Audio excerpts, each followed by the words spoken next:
ये किताब डॉक्टर अम्बेडकर की जीवनी पे आधारित है। इसमें उनका लाइफ स्ट्रगल दिखाया गया है, लिखा गया है।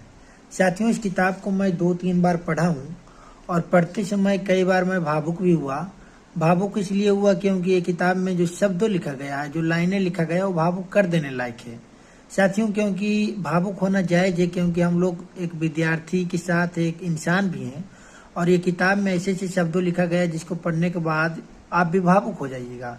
साथियों, एक ऐसा इंसान जो जब जन्म लेता है तो उनके घर में घर के ऊपर जो है छत नहीं रहता है, खाने 2 टाइम के खाने के लिए नहीं रहता है। फिर वो इंसान धीरे धीरे बड़ा होता है, 5-6 साल की उम्र में जब पढ़ने जाता है तो उसको स्कूल में जो है साथ में बैठने नहीं दिया जाता और विद्यार्थी के साथ खाना नहीं खाने दिया जाता है।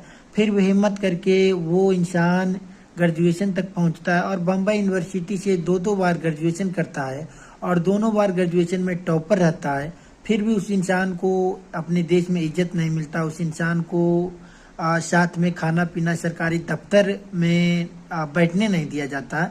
उतने योग्य होने के बावजूद फिर भी वो इंसान और हिम्मत जुटा करके अपने देश से विदेश जाते हैं पढ़ने के लिए और लंदन स्कूल ऑफ इकोनॉमी जैसे स्कूल से इंस्टीट्यूशन में जाकर के पीएचडी करते हैं और वहाँ भी टॉपर रहते हैं और विदेश में जाकर के 32 डिग्रियां लेते हैं। उसमें 4 पीएचडी रहता है। पीएचडी इकोनॉमी, साइकोलॉजी जैसे सब्जेक्ट से रहता है डॉक्टर अम्बेडकर के।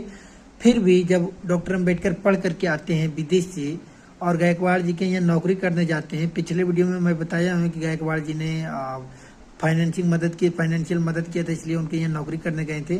फिर भी उनको नौकरी करने नहीं दिया जाता और जब वो इंसान नौकरी तो छोड़िए, जब नौकरी के दौरान कमरे खोदने जाते हैं तो जाति के नाम पे उस इंसान को कमरा नहीं दिया जाता है।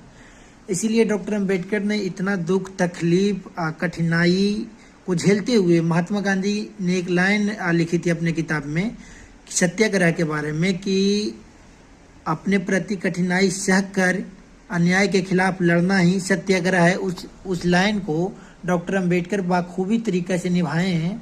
वो किताब प्रूफ है, ये किताब साक्ष्य है। साथियों, इसीलिए डॉक्टर अम्बेडकर ने कहा था, my final word of advice to you are educate, agitate and organise and faith in yourself. उनका कहने का मतलब था कि जब तक आप शिक्षित नहीं रहिएगा, संगठित नहीं रहिएगा, संघर्ष नहीं कीजिएगा, तब तक आपको इस देश में इज्जत नहीं मिलेगा। क्योंकि एक अकेला इंसान, उस समय डॉक्टर अम्बेडकर इतना शिक्षित थे, इतना योग्य थे कि मत कहिए, लेकिन उनके साथ उनके विचार को लोग समझने वाला नहीं था, उनको चाहने वाले लोग नहीं थे। इसलिए उनको इतना कठिनाई सहना पड़ा। और जो इंसान ने आपको ये